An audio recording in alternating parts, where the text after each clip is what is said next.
former FCCT president. It's nice to see all of you here. If you're not members of the club, I'd appreciate if you do join, because clubs like ours depend on membership to function, to host events like this. Before I get to tonight's program, just a couple of announcements. Every Monday we have documentary films, and on next Monday, we will have a film along with the director present here called Angkor Awakens. It's a compelling first look at modern Cambodia, going through a transition. Then on the 15th of November, former FCCT president and former correspondent for the Straits Times in Bangkok, who is now based in Washington, will be back to launch his book in Thailand called Unquiet Kingdom, Thailand in Transition. Nirmal Ghosh was on the front lines of most of the political stories that unfolded from 2000, but he was here before, but it's a story that covers the period 2006 till he left last year. And then on Wednesday, November 29th, we have another FCCT member, Benjamin Zawacki, formerly of Amnesty International, who's brought out a book on foreign policy issues dealing with Thailand, the United States, and China.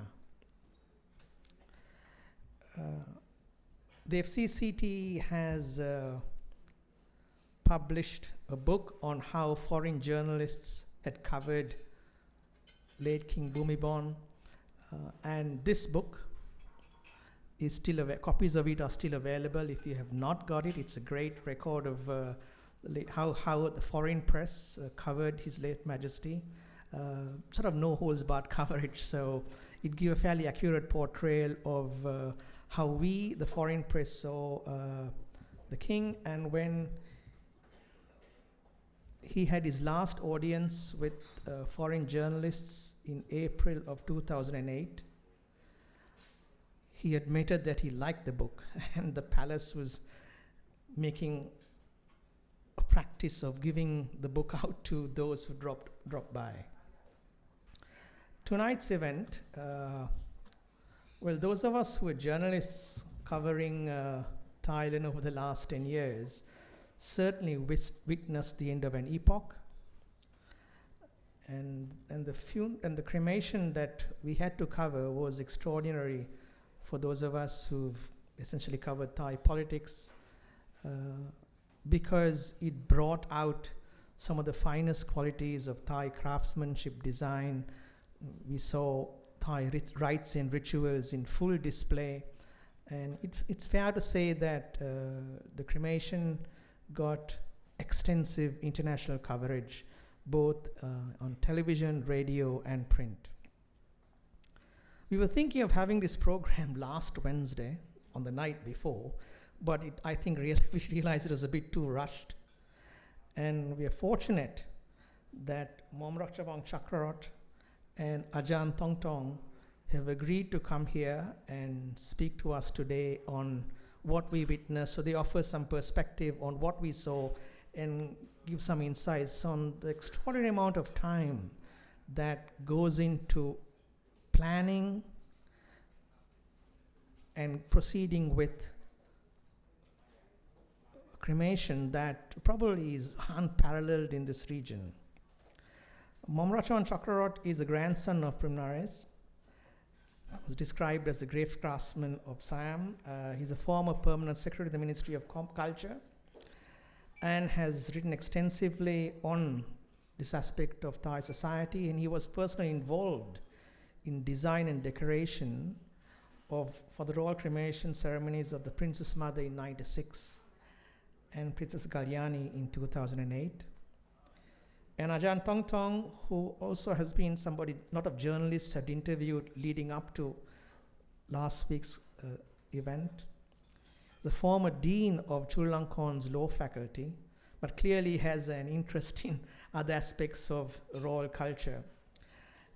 And he's considered one of Thailand's well-known royal experts, and he has also written extensively on the subject. So I would like to invite our two speakers to the stage.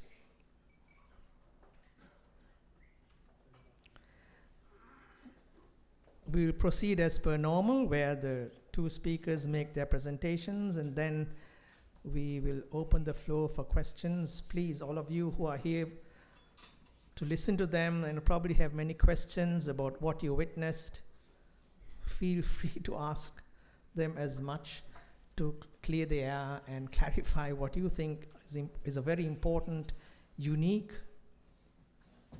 phase of Thai history that we all witnessed. So may I first ask Mom Ratchavan Chakri to begin. Thanks.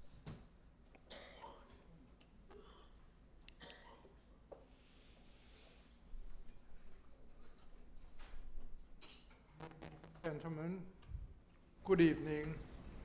Such an honor and a pleasure to be sitting here speaking to you, together with Ajahn Thong Thong, who I feel I regard a very special person. We have known each other for several decades now, but this is one of those rare occasions that I sit with him on a rostrum like this. Okay, we have agreed that we will share the talk tonight like this. I will begin by talking about the history and the understanding of how Thai people believe about the process of living, and then the process of death and the cremations. That is an ancient tradition in this country. I will bring it right up to King Rama VIII. Then I will hand over to Thong Thong to talk about King Rama IX, and hopefully some snippets about Rama X that we can expect also. All right, that is how we are dividing up tonight. On the screen, I begin to present to you a presentation that I have used extensively now, I will admit, in teaching Thai students about the subject. And I will add to that, I have it in English because I teach the English-speaking faculties of Chulalongkorn University too. So I'm very glad to be presenting this to you. The first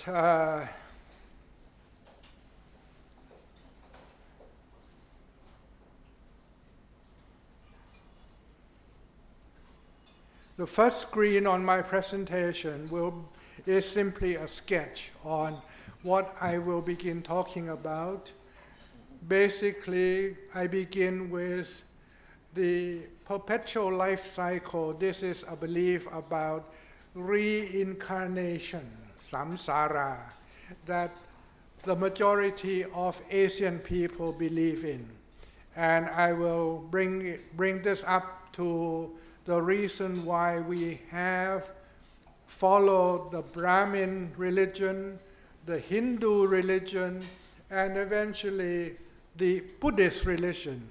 And now Thailand is being recognized as the center of world Buddhism also, okay?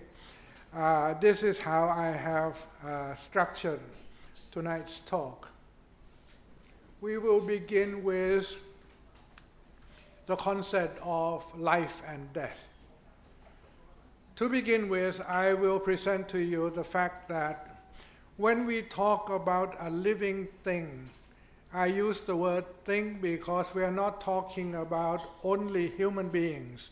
We are talking about anything that is living and alive, including animals and any imaginable living thing on earth.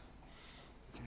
We consider that this living thing consists of two components, the body and the soul. Okay? And we believe that the body is something which is impermanent. Firstly, every body in this duality, body and soul, every body of that living thing must be born by one mother and one father. This is a universal rule of nature. You cannot bypass that. Okay? You cannot have more than one father, nor more than one mother either. This is fact. Then we believe that this living thing will grow up in time, will grow old, then will age and will die. Inevitably, every living thing. There it is. That's the cycle of life. Then we further believe that the process of living is a form of suffering. Let me explain that. We believe that to be alive, you have to rely on 4 necessities. You have to be able to find food to stay alive. You have to find shelter to keep out of the terrible climatic conditions. You have to find I'm getting lost in my own thoughts. You have to find medicine to cure any illness that you may suffer from. And lastly, you have to... There are four of these necessities in life. Okay? I didn't jot it down, so I'm losing myself in my thoughts. This is what most Asiatic people believe. And to find all 4 is a problem for most living beings. Okay? Therefore, we say that being alive is a form of suffering, and that we are all trapped in this so-called reincarnation trap, because after you die, you are born again, and you go through the process of cycle again, suffering again, and then you die again, and then you're born again forever. This is an unending process known as samsara. Okay? So, the big question is, how do we escape from this suffering? This is the big question that we have faced for thousands of years. I'm not exaggerating in saying that. The first people who attempted to come up with an answer to how to escape from perpetual reincarnation were the Brahmin people. These were people who had originated in the great Indian continent. Okay, we actually in this country, we say the Indian subcontinent. Okay, and these were the people who call themselves the Aryan people. Surprised? You remember Adolf Hitler, who was always spouting about the great Aryan people, how he wanted the Germans to develop into these greatly civilized people, the Aryan people. These were the originators of the Brahmin religion. Okay? Who came up with the answer on the screen? They said that, please consider the cosmos that we live in. Okay, this is the Brahmin cosmology. In 3 parts: heaven, earth, and hell. And for you, please do not be surprised that you understand immediately when I mention the word heaven, earth, and hell, because according to my studies, I personally believe that the Aryan people actually walked to Europe. How do you travel 4,000 years ago? You do not have vehicles to take you. You go by, at best, ox cart, or you go by land to wherever you want to go. And the fact that they had settled in Europe to teach this ideology, the Brahmin religion, well, that was a great achievement already for this highly civilized people. Apart from that, they set themselves up very well to tell the local inhabitants of where they settle down that they have the capability of speaking to the gods, the powerful gods and celestial buildings. They can speak and ask the gods to be benevolent and to look after the local people. And this was why they were very successful in settling down wherever they chose to settle down in. In fact, they have settled in most part of Southeast Asia.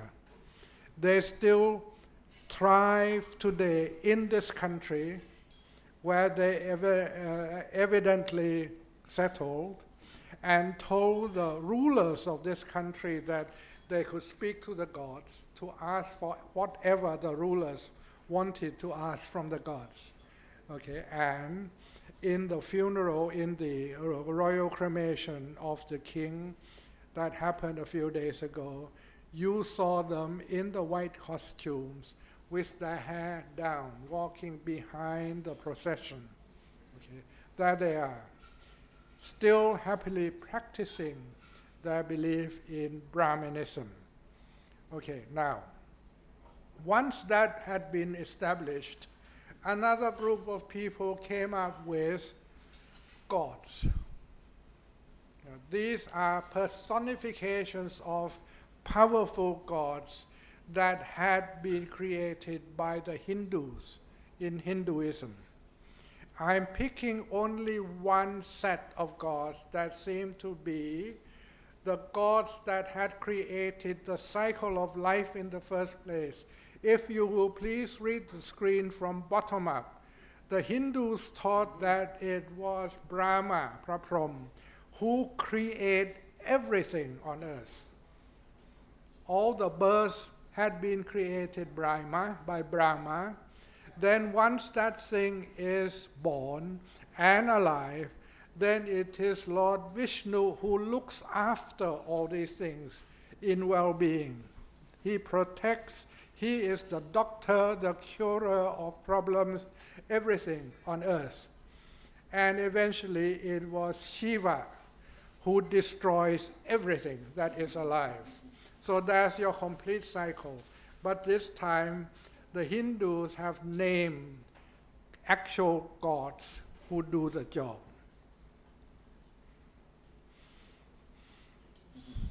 I have mentioned Vishnu already, one of the powerful gods. Then we have the stories of these gods. Here I show you the 10 avatars of Lord Vishnu. This one god came to earth 10 times, according to their belief. Okay? And each time in an earth-bound character. And he was here to protect the earthlings from problems. Okay? I put in red the ones that you may know or should know. For example, number 7, Vishnu came to be personified as King Rama, the king of Ayodhya. In the story of Ramayana, you surely have heard the name of this story, all right? And then in the 8th avatar, he became Krishna, who was the king of the Dwaraka in the story of Mahabharata, okay? Then surprisingly, number 9, look, he came to earth to be born as Gautama Buddha. And here it is. Here we recognize the wonderful imagination of these people. We know that Gautama Buddha was a real life person. So now they cash on to the idea of having a great person who founded the belief of Buddhism to be dovetailed into their own belief of the God avatar. Here it is, a God has come to us to teach the people on earth how to escape the cycle of life.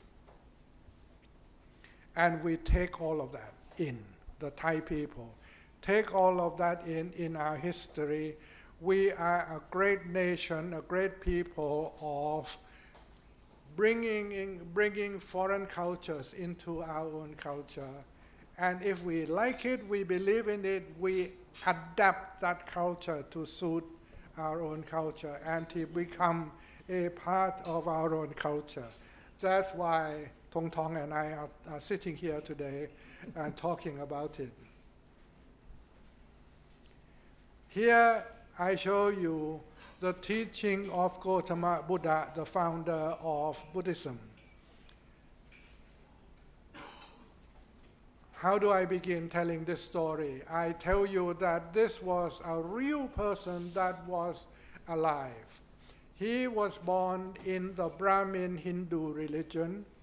He was born actually a prince of a ruler of India. Pretty high up in the scale of happiness, you might say.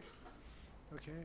But then what he did after being married to a beautiful wife, we are told, and a lovely son, he had a lovely son, he abandoned them and went into the wilderness to go in search for the answer of how to escape the perpetual cycle of suffering. And he succeeded. This is what he actually taught. I'm showing to you on this screen what Buddha had taught verbally to his followers. His followers had remembered what they were taught and eventually wrote it down in the Buddhist scriptures. Okay, I'll tell you in a little while how we got to know about this. What Buddha taught was that forget about heaven, earth, and hell. Rename them. Hell he renamed as the Kama Bhumi. Okay? The earth he renamed as the Rupa Bhum. And the heaven he renamed as Arupa Bhum. Basically meaning in the lowest level in hell, the unhappy realm of unhappiness, living things who are in this realm of existence are unhappy because they suffer from incessant and continual desire for something else. They are never satisfied with what they already have. If they have some money, they want some more money. If you have a beautiful wife, you need a second more beautiful wife. And that is desire, the karma that we are talking about. And he taught that this is the root cause of your suffering, forever wanting something else. So the first thing you want to do is to get rid of this incessant desire. Don't bother thinking about anything else. Just get rid of your inbred desires. Once you have done that, then you make merit to other living beings who are suffering as well. And if you do that, then maybe you will be rewarded by being born in a happier level of existence.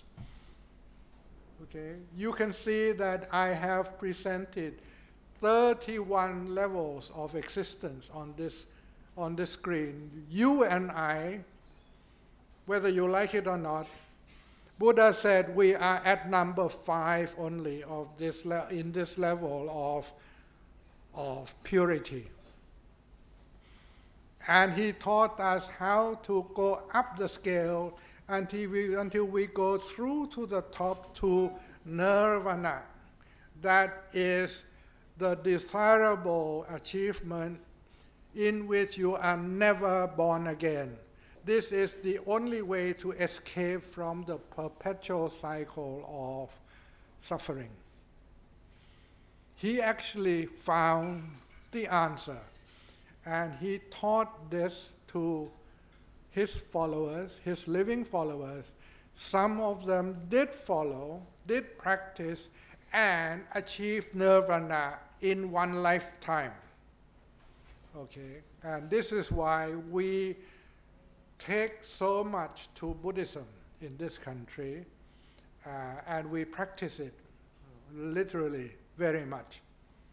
Okay, what I would like to pull your attention to is that in the lowest level, the level of Brahmin hell, or in the Kama Bhum of Buddhism, we, as I have already said, are at the level 5. Okay. Below us, suffering more than we do, are the demons, and then the ghosts and ghouls and spirits. Then I'm sorry to say your lovely pet animal at home is only at number 2. Okay, it is really suffering much more than we are. And lastly are the hell beings. They suffer terrible, very, very much indeed. But if you look the other way and up to the levels 6 upwards, you will see that these are the angels. This is where the angels live. Okay? And be surprised, as I was when I first studied this, the angels are also in the plane of karma, or suffering, as well. Well then, if you read any story, Thai or any other language, about the stories about the life of the angels, you will realize that they really are suffering. They are going through the karma desires still. Okay? A particular angel may have 4 wives. That is suffering, if you would allow me to say that.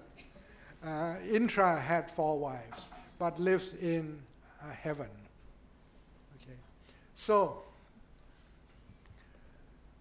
I show you here in this chart, we believe that the person who became king of Thailand, Siam, if some people might prefer to call us, was Vishnu, who had reincarnated as a human being on earth to look after his people, the people of the Thai people, okay, ordinary persons in Thailand. No. When he dies, his soul becomes separated from his dead body, and the soul flies back to the heaven where he had come from in the first place. Okay, that is Dawadung level of existence, which is in a happier plane, but not yet out of the Kama Bhum plane. This is what we believe in. So, the soul immediately at death flies back to Dawadung heaven, leaving the body for the people to cremate, to deal with. Okay, this is what I'm leading into when we talk about the royal cremation you had just witnessed. Okay. Oh, yeah. I'm out of time, so I'll quickly go through the rest, if I may. Okay. This is the cosmology that we had attempted to build the royal crematorium to actually make the cremation. We believe, and this is the Buddhist cosmology as created by Buddha himself. In the very center, there is a great mountain known as Sumeru, and this is where the Meru word comes from. Okay? This is the mountain where the gods live, on Sumeru. Around that are 7 rings of protective mountains, Satta Boripan, protective mountains, to keep other living things from interference with the gods. Then we believe there is only one big ocean. Forget modern geography. This is original geography for the Buddhists. One ocean in which there are 4 continents, to the north, east, south, and west. And finally, there is a last ring of mountains acting as the border mountain of the universe. This is Buddhist cosmology. So we have built the major buildings in our culture after that cosmology. Here the famous Wat Arun of Bangkok, symbol of the cosmology. The center big solid spire, beautiful spire, represents Sumeru mountain, and the 4 cardinal spires around it represent the 4 continents where people live. And if you ever get there, you will see what these people look like. They look like animals, okay? There you are. This is the evidence of Thai culture accepting something that is not Thai at all. Here I show you a map of ancient Bangkok that was created during the early Bangkok period. You have the Grand Palace down here. You have the Sanam Luang right there. This is known as the cremation ground. And there is the palace of the prince successor, palace of the front. During the reign of Rama V, he took over this space and turned it into this space now known as Sanam Luang, a big open space. So you can compare the original and the present. And there is Ratchadamnern Avenue that link the traditional palace to the European style palace that Rama V had a penchant for and started building in his reign. Okay. Now, this was the earliest photograph of a crematorium that we have. Photography arrived in this country around the end of the reign of King Rama III, and it became popular and in much use during the reign of King Rama IV. This was his crematorium. And compare these two. These are essentially the same architectural style. So when we build the crematorium, we intend to build the mountain of gods. Same shape. But look at the scale of this. This is huge. There are figures to reinforce the feeling of how big it was. And here is a European account of coming to that particular cremation and that particular crematorium. And we have a verbal account written by a European, okay, to say that much of the decoration on this crematorium building is papier-mâché, painted. So there you are. Now, here is a full view of the thing. What people don't know, because photography could not be made inside of this crematorium, is that there is another structure inside this one. And we study from this archival drawing made by an archivist, and there in the shade that I have colored in for you, there are 4 columns, and these were the columns of the inner crematorium that is built in the beautiful golden Buddhist style. And we have verbal descriptions on that too. So, the original crematoriums were double. King Rama V actually was the one to order that for his cremation, there is no need to build the outer one because of the expense and effort involved. Just build me the inner crematorium. And so this was one of my grandfather's first efforts of crematoria design. The crematorium of Rama V, you can see the center house of God that represents Sumeru mountain, and the 4 corner structures represent the 4 continents in the cosmology. Here is the famous one, the crematorium of King Vachiravud Rama VI, designed by the Prince Naresh, by my grandfather, and there we still have the original drawing kept at home. Okay?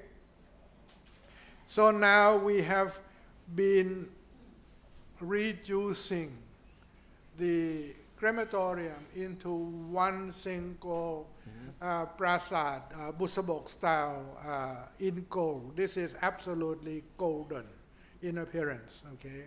And there is only one outhouse in the back of it here. This was the storeroom where valuable things were kept during the funerary process. And this is recognized by artists and architects as the best design of a crematorium of our time. Here is the one that was built for Rama VIII. Rama VIII died 2 years after my grandfather. So they did not redesign the crematorium. They actually built from grandfather's design for Rama VI once more. And there is the photograph of the similarity. What was a fate, I suppose, eventuality was that after the cremation of Rama VIII in this crematorium, one prince followed. His body was cremated on the same crematorium, and then the Prince Naresh himself was cremated on the same crematorium. So here is a demonstration of thrift. We don't build them, pull them down, and rebuild them for each and every king and prince. We will use them for several deaths if necessary, like this. Okay. And here is the internal photograph of Dusit Mahaprasad, and this was King Rama V. King Rama V. I will just show you this to mention the upright urn. This was how they store the dead body of kings by tradition, in an upright iron coffin. And here was the same presentation in this case of the Princess Kalayani Watana, the king's elder sister. Okay.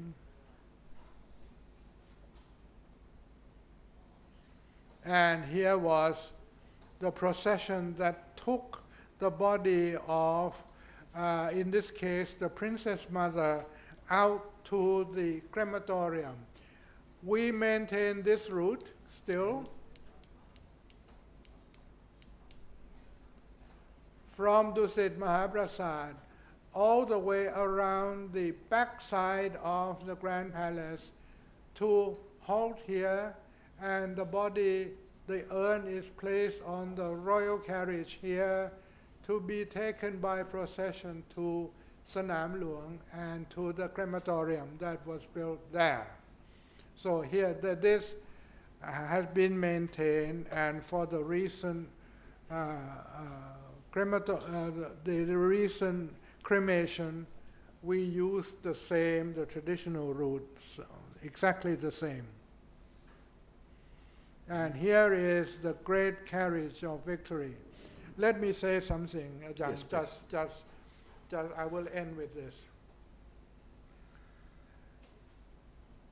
During the cremation of Queen Rampai-Pani, my job in government was to become the chief photographer charged with the photographing of every detailed aspect of that cremation.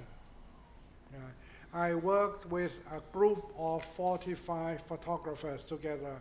We planned it very carefully and placed cameras in key points. And as a result, we collected together about 50,000 photographs, which are now stored in the National Archives.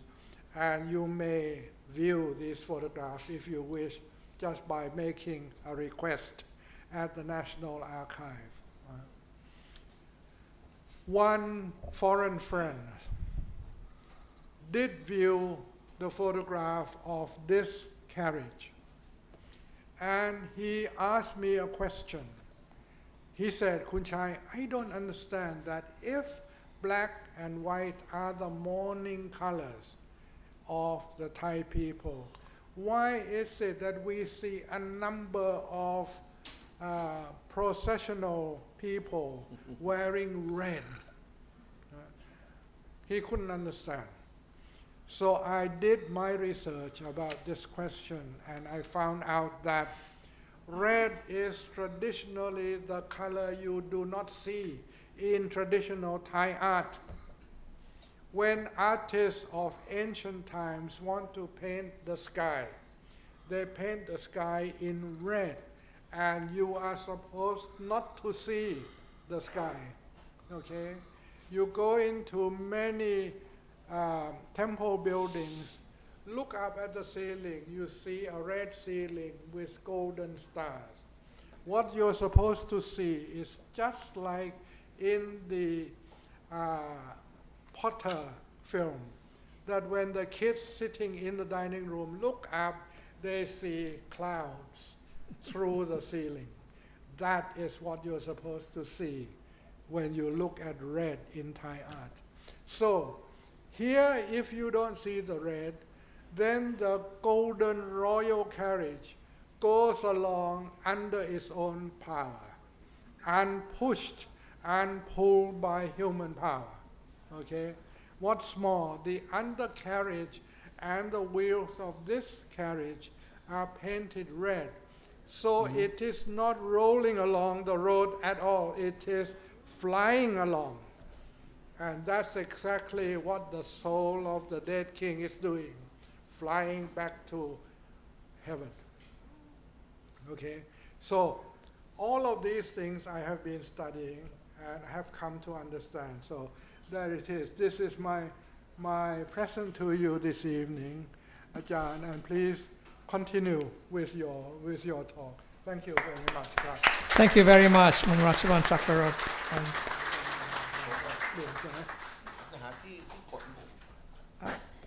My technician. Where's the technician, please? คุณท ต้องมาเปลี่ยนของผมที่โทษที Can I have my He's coming. assistant to change to my presentations. I'm not good in technology. I'm lawyer. ครับผมได้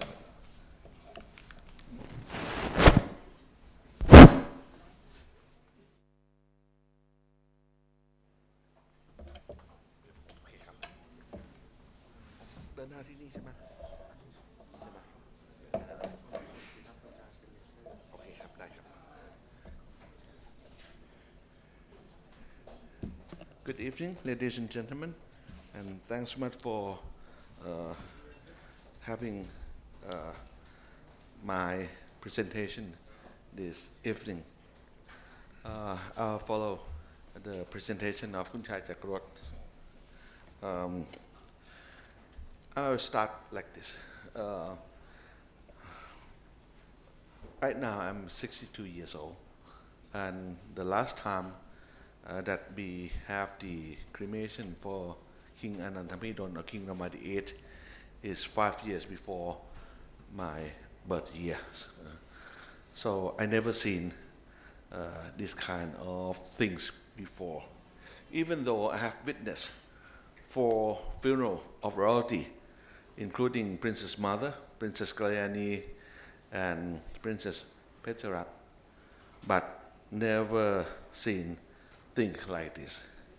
About 5 or 6 years ago, I served as the perm sec for Office of Prime Ministers, for Prime Minister Yingluck. Once I walked into her office and asked for one of favor, which I never asked for anything else. My words by that time is asking the permission to join her team to witness King Sihanouk's funeral in Phnom Penh, because I'm eager to know what's going on there. And I have realized from that trip that we and many neighboring countries, including Cambodia or Khmer, we share the same cultures, we share the same belief. But fortunately, we the Thai people or Siamese people, we can keep many details, and we can hand on from generation to generations, while our own country might affect or might be suffer from wars from times to times. But compared to the history of the Thai people, we can reserve all the things. As Phra Phichai has mentioned before, the idea of building the crematorium for represent the Sumeru, or the big mountain, which is the place for the god, and all the other small building around represent the idea of the Buddhist cosmology. But from time to time, the things has been adapted. For example, in the old days of early Bangkok period, the size of the crematorium is 80 meters for King Chulalongkorn, and this time it's smaller, even though it's quite big for us, but it's smaller in that sense. This time, the height of the crematorium is 55.18 meters compared to 80 meters in those times it can cover. And if you have the opportunity to watch the live programs on the cremation days, on the processions of the first day, from Dusit Mahaprasad Throne Hall to Wat Prasitupon, the first part of the procession, which the royal urns was carried on the royal palanquins, carried by the soldiers. I myself never heard the song, the Western song, in playing along the way of that procession before. In the old times, for the late Princess Mothers or Princess Kalyani, only just Thai song. But this time we can hear the King's Bhumibol Aduyadej songs playing along the way. So it's from time to time. It can be changed to accommodate the feeling or the detail of each reign of each time. But the main principle, the main idea, still be there. For the cremation this time, it lasts for 5 days, from the 25th, the first day, until the 29th.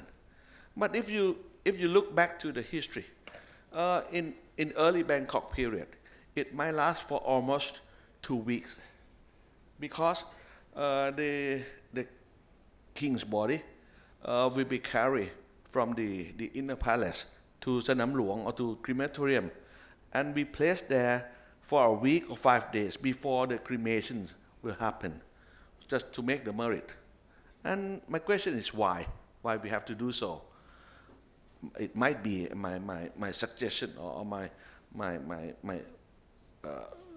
idea is because in the early Bangkok period, the common people they did not have chance to take participations in the cremations or on the cremation on the funeral of royalty, because it happened in the compound of the Grand Palace. But when time flies, the distance between the common people and royalty, they come closer and closer. So for this time, you might notice that 12 millions of people had paid respect to the king's body at the Grand Palace during the time of 1 year. And every day we have 45 organizations host the ceremony of merit making to send the merit to the late King Bhumibol. So the participation of the people has much more when compared to the history. So need not to move the royal body or royal urns and place at Sanam Luang and let the people have a chance to make a merit, because everything has been done in the past 1 year already. So it has been shortened into 5 days. And this pattern might be starting from the reign of King Rama V funeral for the first time, because from the record, it's the first time in that occasion that the commoners people can pay respect to the king's body in the compound of the Grand Palace by one of the meeting early reign of King Rama VI, because we know that King Chulalongkorn has reigned this country for 42 years and he has close relation with the people. So the king and the committees of funeral by that time decided to allow the people to get into the compound of Grand Palace and have a chance to pay respect. So we can shorten the day of the funeral at Sanam Luang. Let me show you just pictures that on the first day of the ceremony is on the 25th. During 1 year, we have many religious ceremony making merit for the late king. But before the cremation on the next day, should have some of the biggest event, the biggest royal ceremony of merit making on Buddhism belief. So King Chulalongkorn preside over that ceremony on the 25th evening with all the royalties, princess and royal families all together. These pictures happen at about 3 in the afternoon, of the 25th. You always have this scene presenting the robes to the monk. Why? It's always being presented, the robes, it's a way of merit making. It might date back about 2,500 years ago when the Lord Buddha is still alive. By those times, we don't have the factory to making the fabric easily. it's quite difficult for monk to find the ropes. So sometimes the monk by those time has to collect the cloth from the dead body, and they have to wash it and to cut it and make it a new ropes. So some people have asked permission from the Lord Buddhas that they would like to present the new ropes for the king, and for the monk, and that's a way to make merit for the dead people. So that's a way we always see in this kind of activities in the merit making, not only for the royalty, even for the commoners. Chanting. This is the royal urns, and you might know that I have mentioned before that from time to time the detail of the ceremony might be adapt or change in accommodation to the wish or the way which practical for each time. This time everybody is in the secretary. No, since the funeral of Princess Mother's Somdet Phraศรี Nakarin about almost 20 years ago, she has asked that her body should be placed in the coffins, and the coffin has been placed behind the royal urns. I mean that it will be placed behind the state. And this is the end, just small, just the short ceremony, only about 2 hours, 2 or 3 hours. It ends before the sunset. And early in the morning, it starts from about 7:30 in the morning. The members of the courtier ask the permission to bring the royal urns to be carried on the palanquin to the royal chariot, with placed under what pole. During that time, the monk always chanting from the time which the procession has started until the procession had reached Sanam Luang. And we have the minute gun. The gun will salute every minute. Surely it's not Thai style. It's a Western one, which is mixed up with the tradition. Understand, since the reign of King Bhumibol the Fifth, who studied military in Great Britain and also Oxford in Great Britain. This is the urns at the plaza of Dusit Mahaprasad Throne Hall, and then royal urns will be carried. This is the minute gun. This is the royal urns when carried on the royal palanquins. It's quite big one and heavy one. So commons for the general palanquin has only two.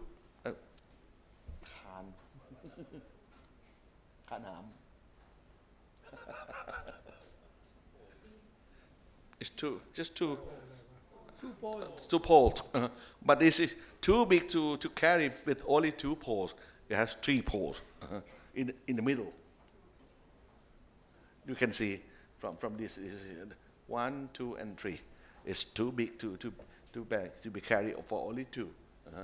And this is the standard flag for the king. We call Garuda, Thong Maharaj, the Maharaj flag, which is we have the Garuda in the centers, which Kunchai has mentioned before, that Garuda is the heavenly bird which has the duty to carry Vishnu, travel around, and our king is Vishnu.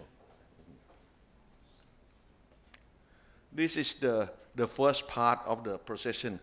With we have the police horse in the front part, followed by the members of the drum and all the other procession, and in front of the palanquin, which has the royal urns, we have another palanquin in front for the monk sitting to reading the Tripitaka or the words of the Lord Buddhas in front of the processions. To be actually in detail, they are not the permanent staff of the royal court. They are military, and actually they are from the pre-cadet school. One of my nephews, they joined this team. The fathers and mothers so proud, and they sent me the pictures of his son that my nephew has joined these kind of things. It's a privilege of the Thai people to have one of our family to be part of the processions.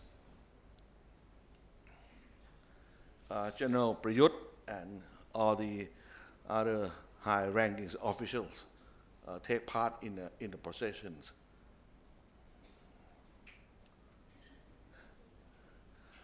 The procession is starting to move, and along the way on Maharaj Road, the people getting around, they wait for 24 hours or more than that, to have a place there to pay homage to the late king for say farewell, farewell on the last times.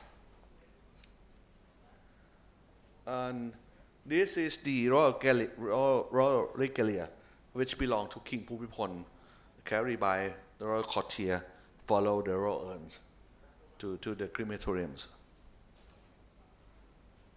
And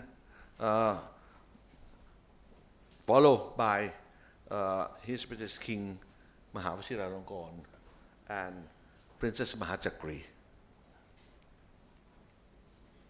This is the monk who reading the teaching words of Lord Buddha in front of the processions. He is Somdet Pravanarat, the abbot of Wat Bawar Nivet Vihan, the member of the Mahasangha Council. The people who in charge of carry the royal urns, these two guys, these two person, actually is a doctor who take care of the health of His Majesty King Bhumibol for years before he passed away, and they have the honor to dress like the angels in Thai style, with the head, the hat, and the gown, the white gown. If you have a chance to look at the mural painting in many places, this is the way we think about the dressing uniform of the angels. When the royal urns reach the crematoriums, and in the evening, there's a merit making before the cremations happen. We have two parts of the cremations. The one is the official one, and the real cremation happen in late night. If you have a chance to, or if you have the Thai friends, you can notice that when they have the funeral for the members of their families, we have these two parts of cremation also. The first part is for general guests, which has generosity to take part in the ceremonies. But for the real cremation, just only the close families, close members of the families. So if you watch the TV programs on that day, the ceremonial cremation happen in the evening. We have the high-ranking officials, the royalties, and dignitaries or representative royalty from foreign countries. But for the real cremation at about 10 or 10:30 in the evening, we do not have it televised. It's just only the ceremony take participation by only the close member of the royal families. This is the pictures of the Pratinang Songtam, or the ceremonial hall in front of the crematoriums. It can seat at about 3,000 persons in that building. So we have seen many royalties. This is the King and Queen of Lesotho, King and Queen of Bhutan, and this is Queen Sophia of Spain, and the other royalties.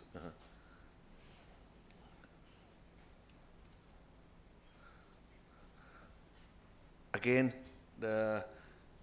presenting the robes to the monk before the cremations happen. The members of the royalties from abroad going up to the crematorium to paying the last homage to the late king. This is the atmosphere of that night.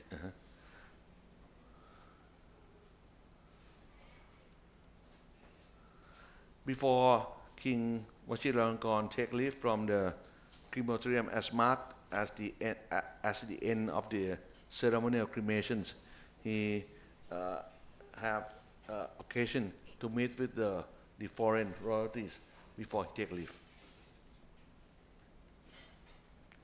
On the 27th, early in the morning, King Vajiralongkorn presided over the ceremony for collecting the royal bones and royal ash, which was left after the cremations. The bones and ash will be separate, kept. For the royal bones, it has kept in the small urns. This time we have 6 numbers of small urns. One will be kept as the permanent one for the house of Chakri. I mean for state owned, and the others, one for Queen Sirikit, and 4 others for King Bhumibol son and daughters.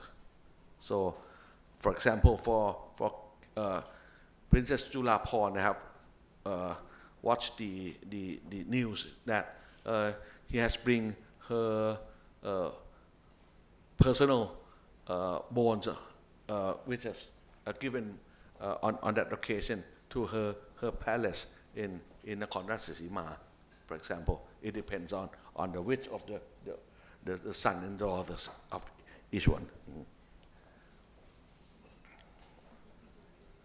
So we have many, it's about 6 urns together. Marking ceremony again, on that. And another procession bringing the royal urns back to the Grand Palace, to be kept there for one night, and we'll have the merit making ceremony on the 28th. The royal family follow the royal urns back to the Grand Palace. This is the procession along the wall of the Grand Palace before I turn left into the compound. When the royal urns procession reached the Dusit Mahaprasad throne hall, King Vajiralongkorn received the urns there and placed it at the Dusit Mahaprasad throne hall, waiting for the ceremony on the next day, on the 28th. On the 28th, we royal making ceremony for the royal relics at Dusit Mahaprasad throne hall in the late afternoon, at about 5 in the evening. At this time, the royal household has bring the royal relics or royal bones of the late king and queen, who were the ancestor of King Bhumibol, to join the ceremonies. and placed in at a throne under the 9 tiers umbrella, which include King Rama the 5th, 6th, 7th, 8th, and the Princess Mother, and the Princess Mahidol, and that kind of things. The closest family to the late King Bhumibol, or the royal relics, which are kept in the Grand Palace in many places, were bring together to be placed at the center of the ceremonies. This is for the king, for King Bhumibol. It's at the another corner of the Dusit Mahaprasad throne hall. So you see that we have 6 together in this time. But this one in the center is the one for the royal house of Chakri, not personal, for any king or princess, but for the house of Chakri. And this is the Buddha's image. Because every kings or queens and royalties, they have the Buddha's image, which represent the birthday, Monday, Tuesday of that royalties. And when he or she pass away, the Buddha's image will be kept with the royal bones as a counterpart. So when we bring the royal bones or relic into the ceremonies, the royal the Buddha's image will be bring out together and placed as the center of the ceremonies. So we have a lot of Buddha's image. For example, this might be, I guess, this is the Buddha's image, which has the 7 heads Naga at the top. It might represent, it might be the Buddhas for King Rama the 6th, who was born on Saturday, and that Buddha image represent or belong to the one who born on Saturdays. On the 29th, the last day of the ceremony, the 30 monks will have chanting the day before, receiving the lunch or the food offering late morning on the 28th at Dusit Mahaprasad Throne Hall.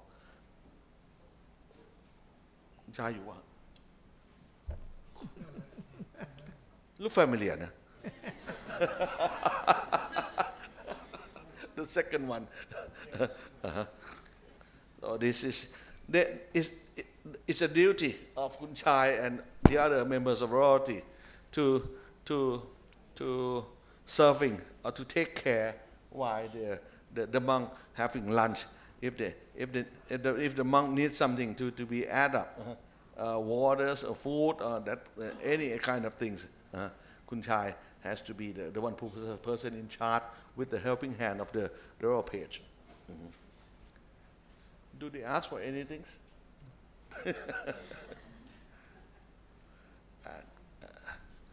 King Vajiralongkorn presented the things, lamp, writing set for the monks.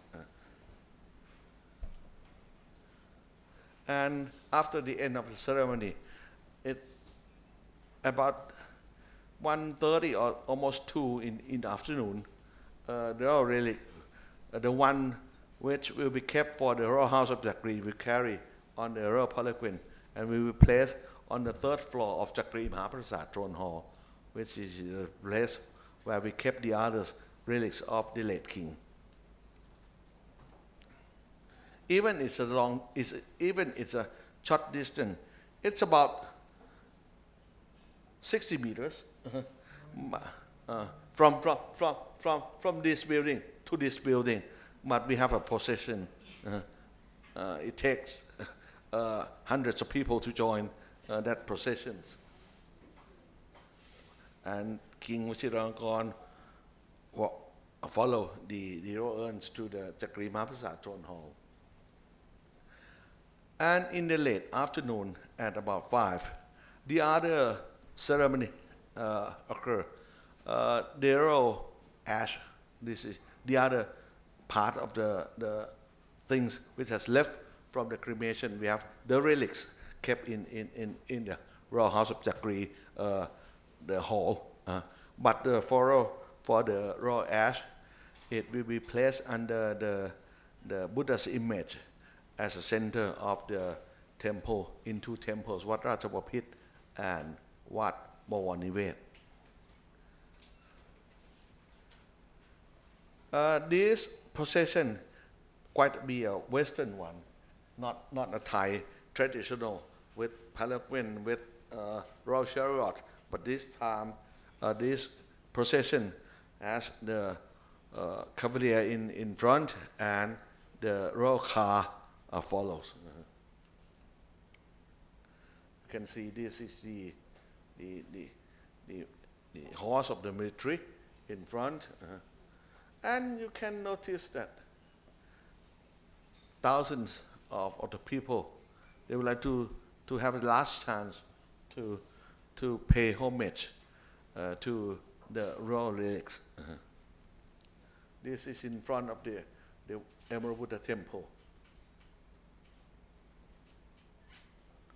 And this is quite impressed for myself, because in other occasions, for Princess Mother, for Princess Kalyaniwattana, the people who in charge of carry the royal ash to the temple is the officers or the courtier, not the royalties. But this time, King Vajiralongkorn and Princess Mahachakri Sirinthorn decided to carry the royal ash by themselves, on her knees, on his knees, to the temples. I'm quite impressed for the Thai people. This is the first time that we have seen these kind of things. And Princess Sirivanvari, the daughters of King Vajiralongkorn, take commander charge, take the position of commanders of the horse troop on that day. The first temple is Wat Ratchabapit. At this place, there was another relics of the late King Prachatipok of King Rama VII and the late Queen Ramapani of King Rama VII placed in the same temple. This is the container of the raw ash that the Supreme Patriarch, who is also the abbot of Wat Ratchabapit. And when the ceremony at Wat Ratchabapit end up, it's already, the sun has sunset already. They move along the road from Ratchadamnern, along the Ratchadamnern road to Wat Bawanivet Vihan for another ceremony at Wat Bawanivet Vihan. Oh, that's the end of this. That's the end of the pictures. I have seen this picture first time same as you, because it was prepared by my student. I never seen it before. I'm sorry. So just have 2 or 3 minutes left. You might have seen already that this is the big event for the Thai people, and I can say that that's the way we do our best for the one who we mostly lovely and respectful for the late King Bhumibol. And that at this time we have the occasion to hand on the knowledge, the belief, the detail of our craftsmanship, our way of thinking from generation to generations. It might be said that it's very important that we can keep all these things as a culture And this culture make the Thai people and this country being as we are being now. Thanks so much.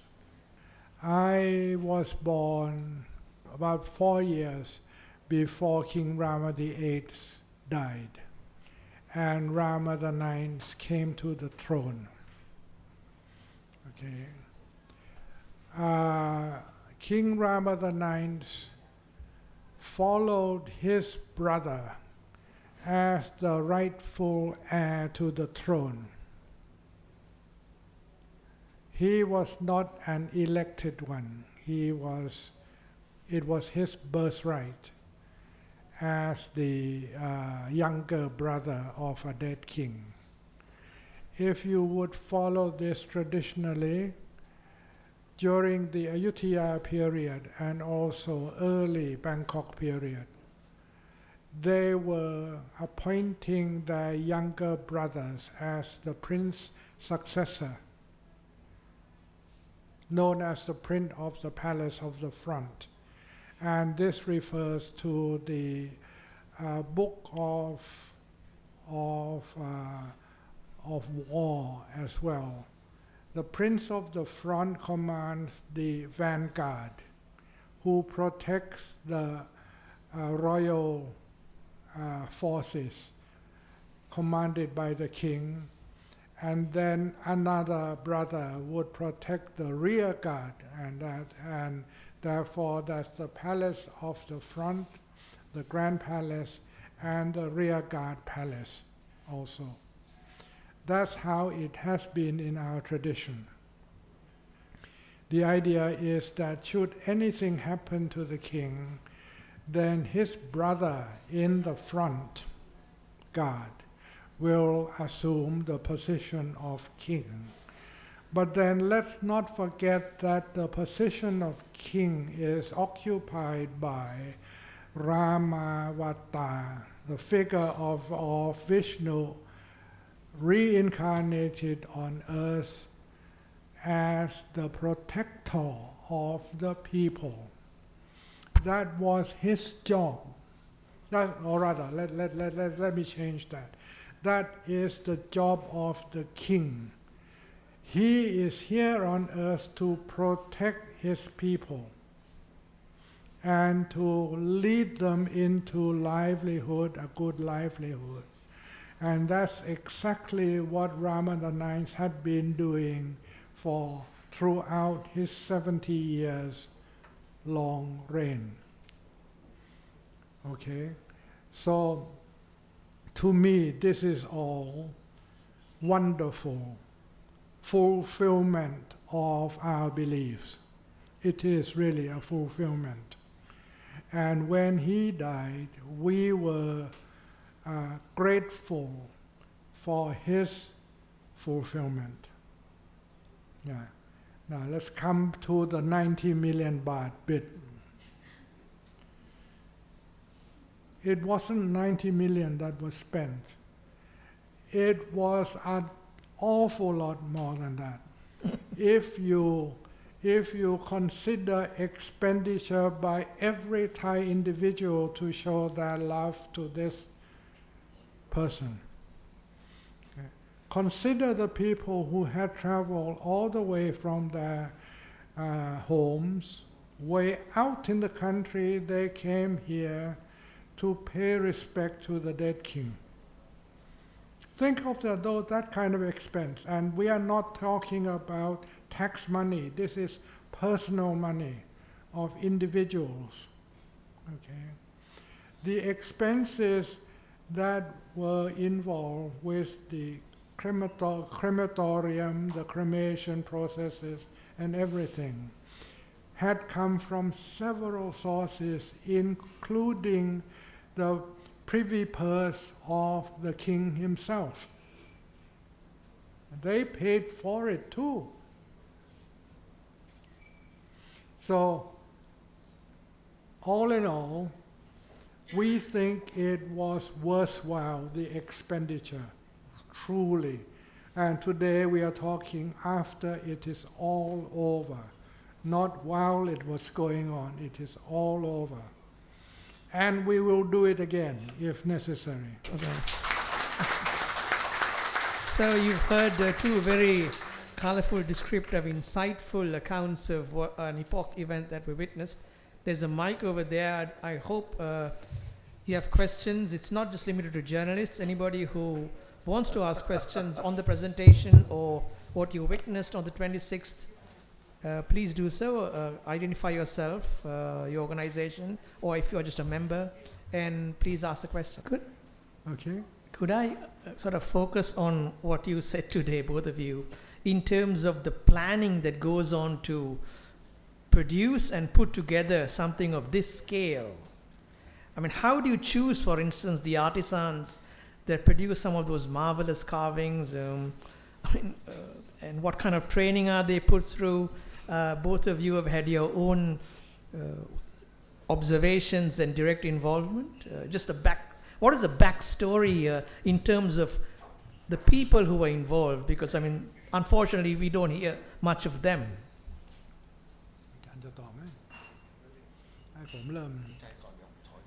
Okay. All right.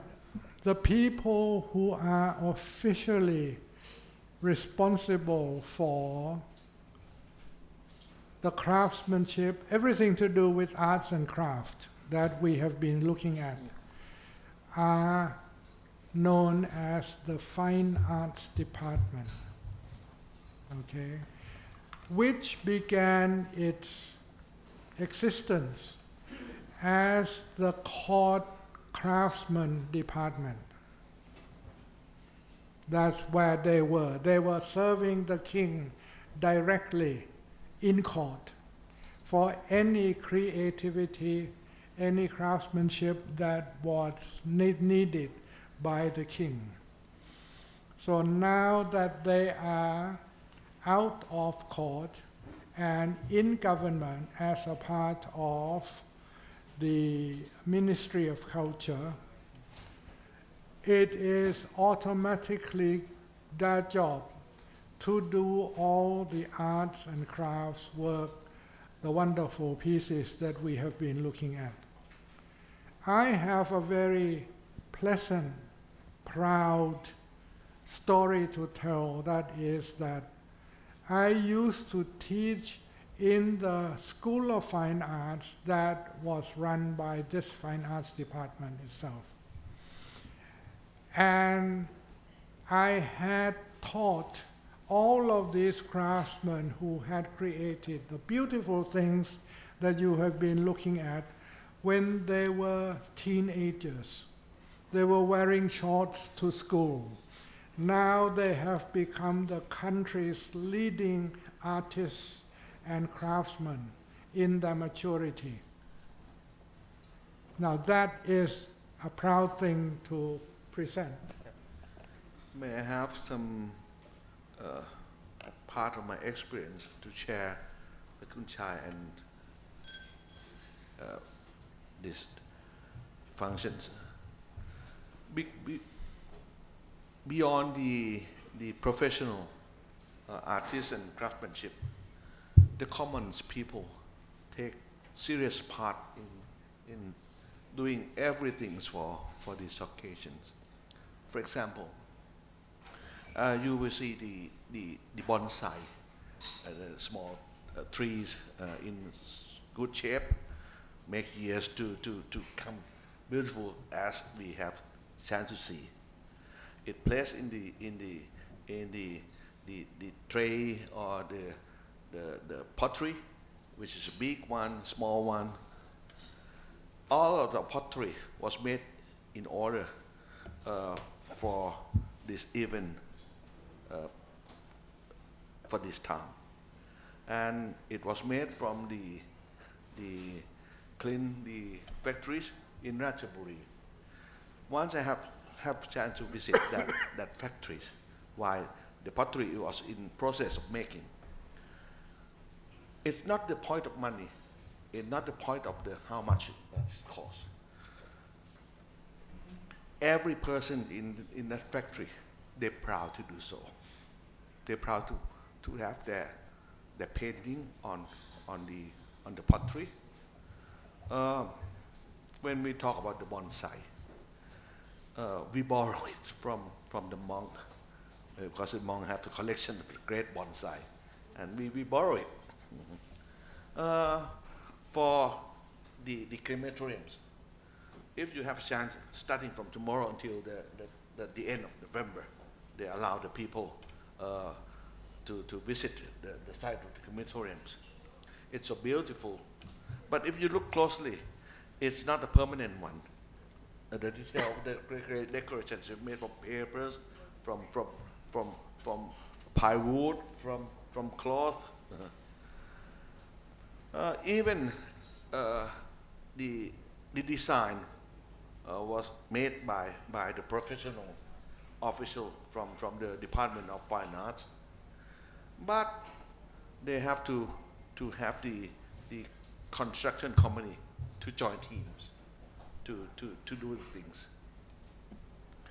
About 1 month before the ceremony, I have visited the site, and I have talked with one of the owner of that constructions company, who in charge of the building the building around.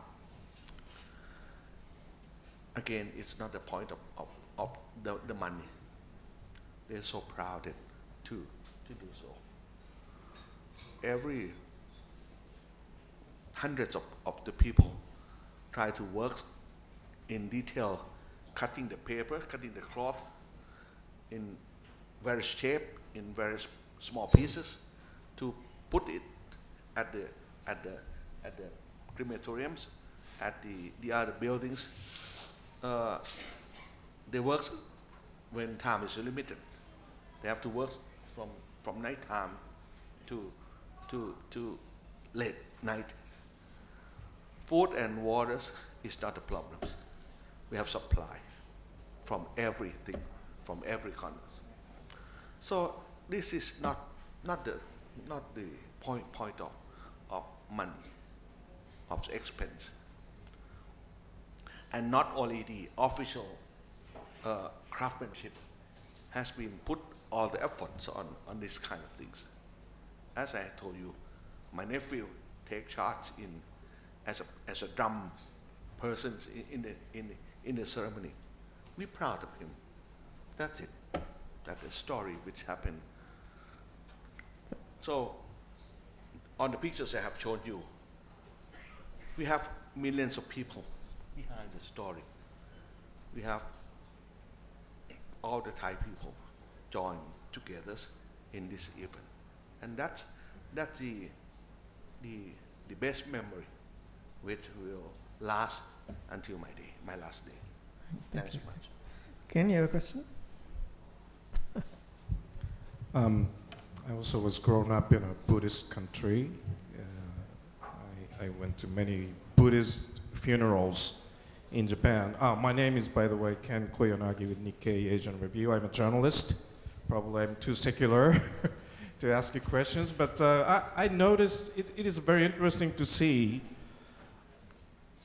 all the royal families who have private relationship with the late king, and also other civilians who participated in all the rituals and processions.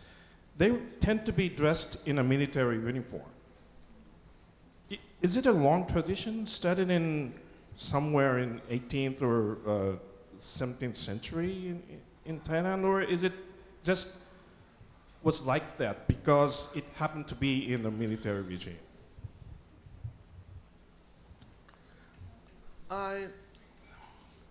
If I can back to the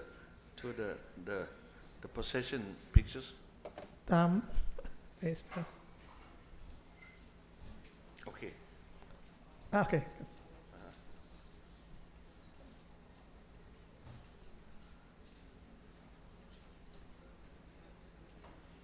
For example, this is military, I agree with you. They are royal guard. But this is not the military. It's a uniform of the court. They dress. It's a royal police. They have the duty to walk in front of the king on the processions.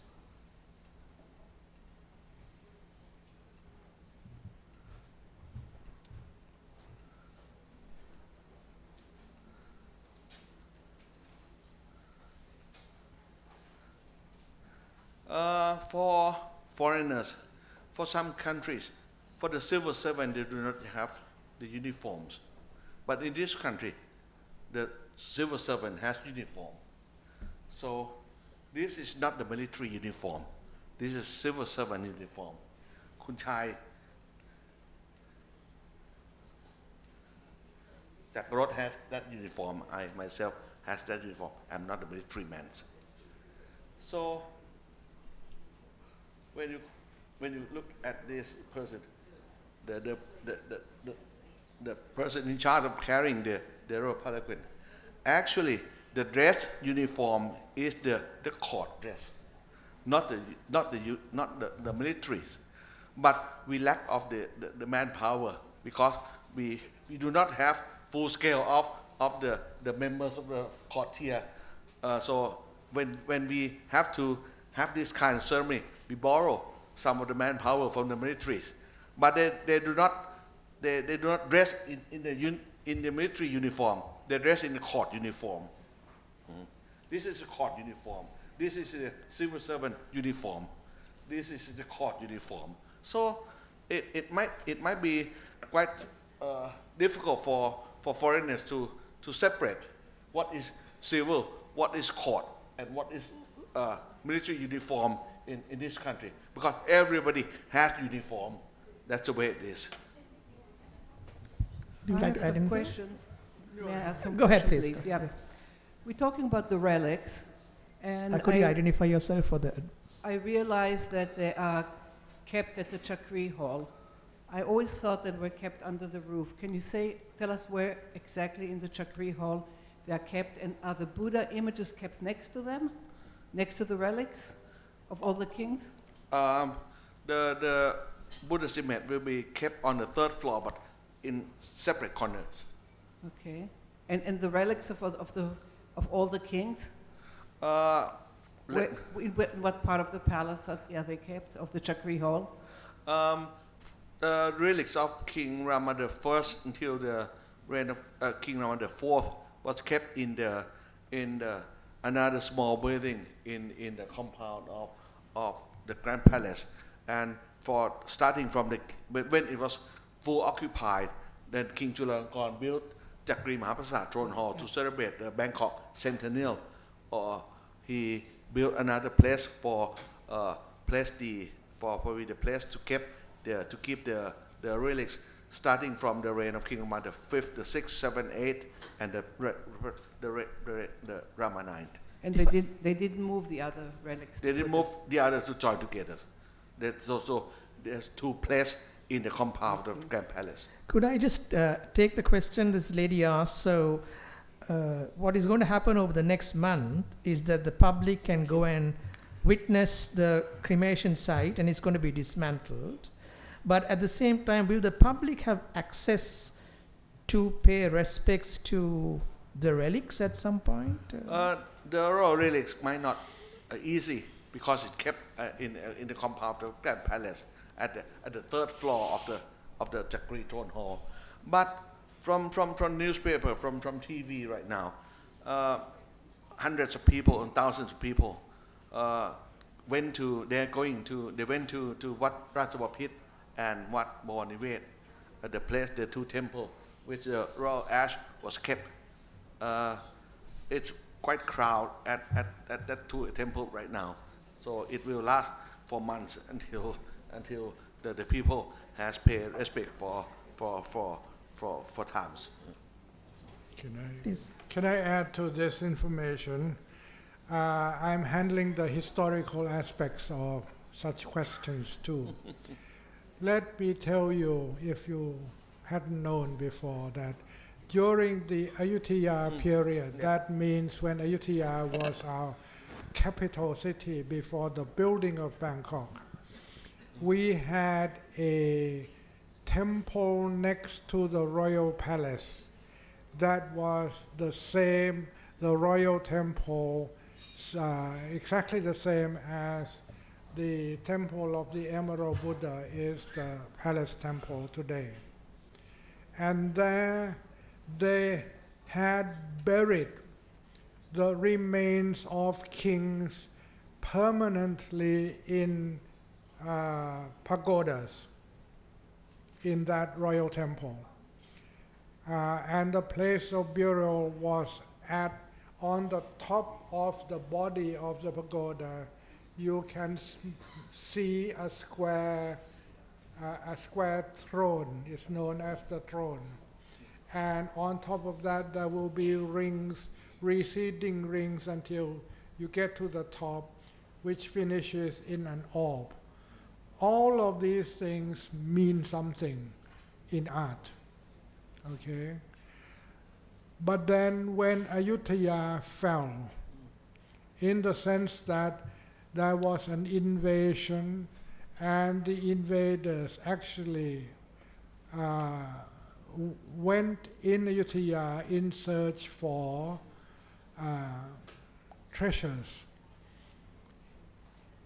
we had to abandon Ayutthaya city, not being able to rescue even one relic from one king. We lost them all, not just kings, but princes and princesses also. We lost them all. So one of the initial orders of King Rama I, after he founded Bangkok and built the Grand Palace here in Bangkok, was that this practice of permanent burial of the remains, the bony remains of kings, must be discontinued. From now on, they are to be placed in portable containers so that they can be quickly removed and taken away if something should happen to Bangkok. Okay? With the result that in one of the temple buildings at the temple of the Emerald Buddha, there is this very ornate building that you can go into, and you see set on the stage hundreds of miniature urns containing hundreds of bony remains of the royalty. They're all right there, ready to be removed should an emergency exist. Okay? So this is how we, in a way, continue a tradition, and we adapt the tradition to suit the conditions and to solve problems that we had encountered in the past. Thank you. Question? Okay, my name is Dieter Niemann, or remember. I have extensively followed the ceremonies last week on TV, but I didn't see Queen Sirikit. What happened to her? The Queen. He said he didn't see the Queen. Neither of us knows what has happened to the Queen, because we haven't seen her for years. Okay? She is alive, but she is very old and very weak, and I would imagine, and this is from imagination, not fact, that she will be extremely sad at the death of her husband. And I'm not surprised that she has not made a public appearance at his cremation. Thank you. And on that somber note, I think given that you're discussing a cremation, I'd like to bring the evening's discussion to an end. I appreciate the insight. Aaron, can I ask a question, please? Hang on, you already got one chance, so you can ask him. I think it will be interesting to ask. No, you can ask him privately once we're done, because it's just 2 hours, right? Why we are restricting it? No, it's done. It's 2 hours. You can ask a question to them personally. So thanks very much. Please join me in thanking our two speakers. And don't forget, if you're interested in the book, you can always buy a copy at the office. Thanks. Bye.